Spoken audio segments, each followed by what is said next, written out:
Welcome to NCERT special classes with मी।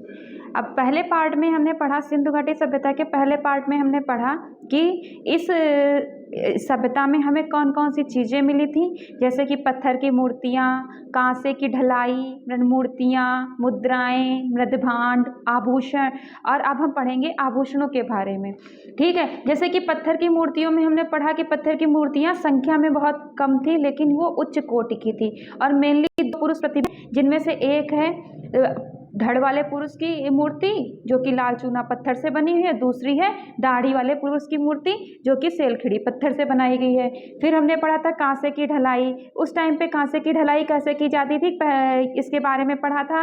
और कांसे की ढलाई की बनी हुई बहुत सारी वस्तुएं मिली हुई हैं, जैसे लड़की की मूर्ति जिसे नर्तकी के रूप में भी जाना जाता है, जानवरों की मूर्तियाँ, भैंस और बकरी की मूर्तियाँ भी मिली हुई हैं। फिर हमने पढ़ा था मरण मूर्तियाँ यानी कि टेराकोटा। उस टाइम पे हमें क्या बड़ी बड़ी मूर्तियों के साथ साथ छोटी छोटी भी मूर्तियाँ मिली हुई हैं, जैसे मिट्टी की बहुत सारी छोटी छोटी मूर्तियाँ मिली हुई हैं। इनमें मेनली जो है दाढ़ी मूछ वाले पुरुष की बहुत सारी छोटी छोटी मूर्तियाँ मिली हैं, जो कि माना जाता है कि उस टाइम के ये पूजनीय देवी देवता रहे होंगे, क्योंकि मंदिर के तो साक्ष्य हमें मिले हुए नहीं है जिससे हम कह सके कि उस टाइम पे मंदिर की पूजा होती थी।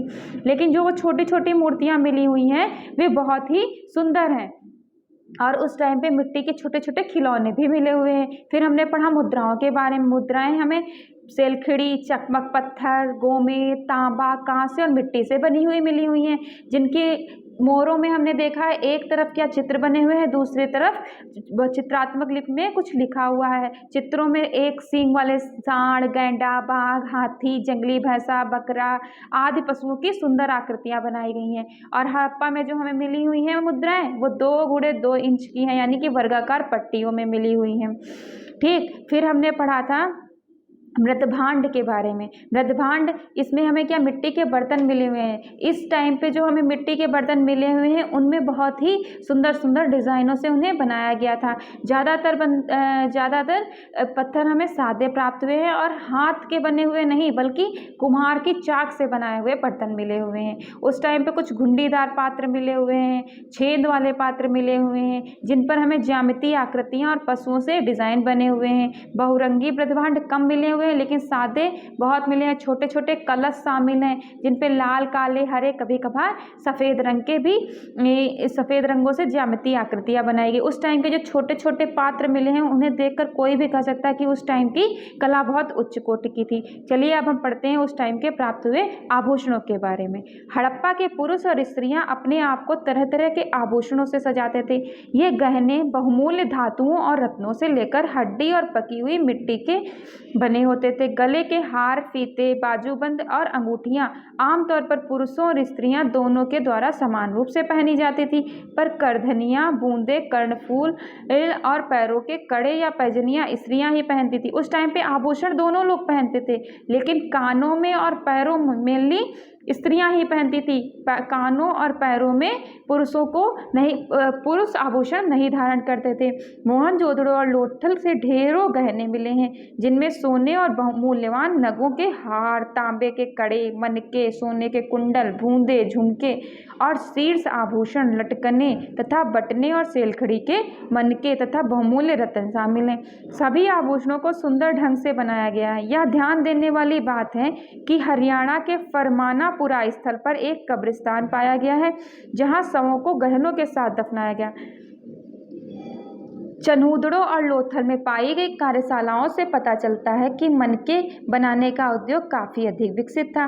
मनके कार्निलियन, जमुनिया, सूर्यकांत, स्फटिक, कांच मणि, सेलखड़ी, फिरोजा, लाजवर्द मणि आदि के बने होते थे। इसके अलावा तांबा, कांसा और सोने जैसी धातुएं और शंख सीपियाँ और पकी मिट्टी भी मनके बनाने के काम आती थी। मनके तरह तरह के रूप और आकार के होते थे। कोई तस्तरीनुमा, बेलनाकार, गोल या ढोलकाकार होता था, तो कोई कई खंडों में विभाजित था। कुछ मनके 2 या अधिक पत्थरों से जोड़ के बने होते थे। कुछ पत्थर पर सोने का आवरण चढ़ा होता था, कुछ को काटकर या रंगकर सुंदर बनाया जाता था, तो कुछ में तरह तरह के नमूने खुदे होते थे। मनकों के निर्माण में अत्यधिक तकनीकी कुशलता का प्रयोग दर्शाया गया है। हड़प्पा के लोग पशुओं, विशेष रूप से बंदरों और गिलहरियों के नमूने बनाते थे। हड़प्पा में मेनली जानवरों में बंदर और गिलहरी के नमूने मिले हुए हैं, जो एकदम असली जैसे दिखते थे। इनका उपयोग पिन की नोक और मनकों के रूप में किया जाता था। सिंधु घाटी के घरों में बड़ी संख्या में तकवे और तकुआ चक्रियां भी मिली हैं, जिससे पता चलता है कि उन दिनों कपास और ऊन की कताई बहुत प्रचलित थी। गरीब और अमीर दोनों तरह के लोगों में कताई का आम रिवाज था। यह तथ्य उस बात से उजागर होता है कि तकवे की चक्रियां मिट्टी और सीपियों की बनी हुई पाई गई हैं। पुरुष और स्त्रियां धोती और शाल जैसे दो अलग अलग कपड़े पहनते थे। शाल दाएं कंधे के नीचे से ले जाकर बाएं कंधे के ऊपर ओढ़ी जाती थी। ये देखिए आभूषण उस टाइम के हैं। ये जैसे गले में पहनने वाला हार रहा होगा, और छोटे छोटे ये देखो आभूषण के लिए ही ये जैसे आभूषण में प्रयुक्त किए जाते होंगे, इनको पिरो के गले का हार या कर्णफूल वगैरह बनाया जाता हो रहा होगा। पुरातात्विक खोजों में मिली चीज़ों से यह प्रतीत होता है कि सिंधु घाटी के लोग साज श्रृंगार और फैशन के प्रति अधिक जागरूक थे। उनमें केश सज्जा की भिन्न भिन्न शैलियाँ प्रचलित थी।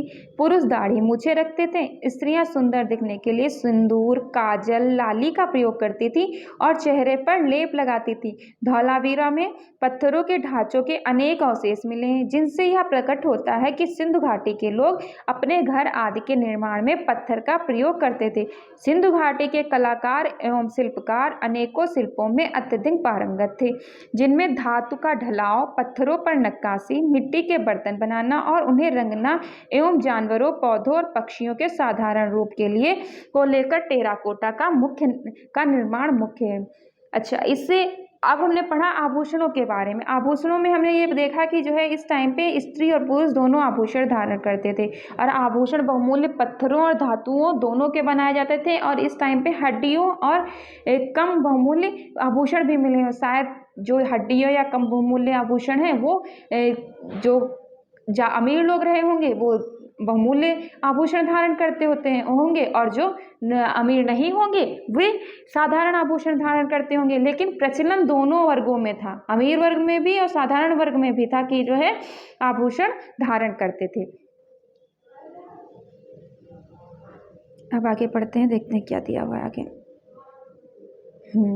जैसे हमें मिली है एक नर्तकी की मूर्ति। सिंधु घाटी की कलाकृतियों में एक सर्वोत्कृष्ट कृति एक नाचती हुई लड़की यानी नर्तकी की कांस्य मूर्ति। यह मूर्ति किसकी बनी हुई है? कांस्य की। इसकी ऊंचाई लगभग 4 इंच की है।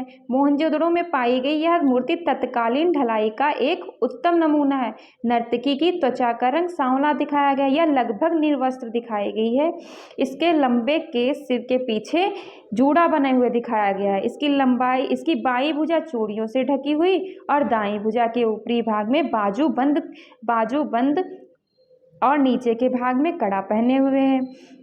कौड़ियों से बना एक हार इसके गले में, ये देखो कौड़ियों से बना एक हार इसके गले में है।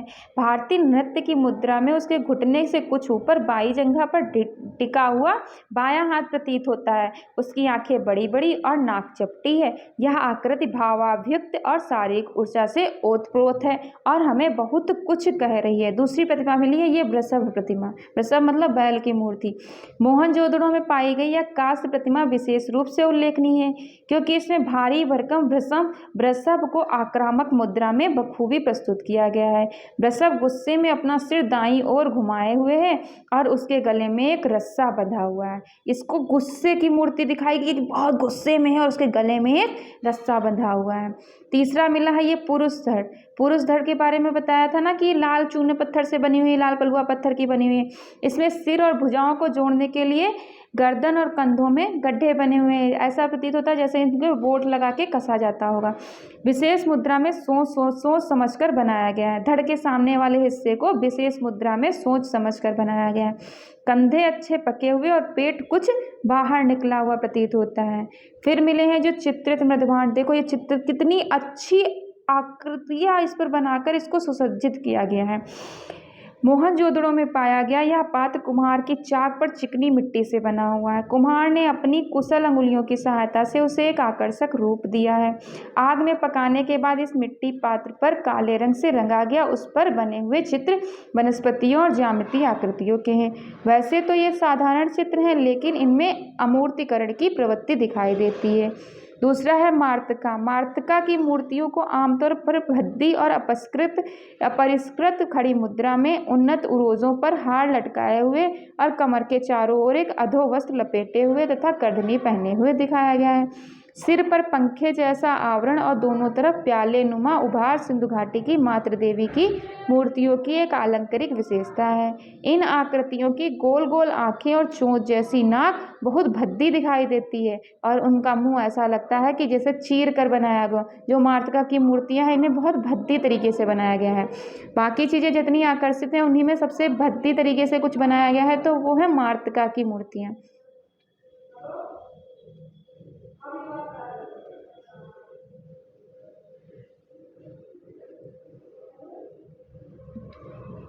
ये चैप्टर यहीं पे ख़त्म होता है। इस चैप्टर में हमने क्या सीखा? इस चैप्टर में हमने देखा कि हड़प्पा और मोहनजोदड़ो दो मुख्य स्थान थे, जिनमें बताया गया हड़प्पा हमें सिंधु घाटी सिंधु नदी के उत्तरी तट पर और मोहनजोदड़ो दक्षिणी तट पर मिला हुआ है। और फिर हमने देखा था इस चैप्टर में और भी अन्य स्थानों के बारे में जाना, जैसे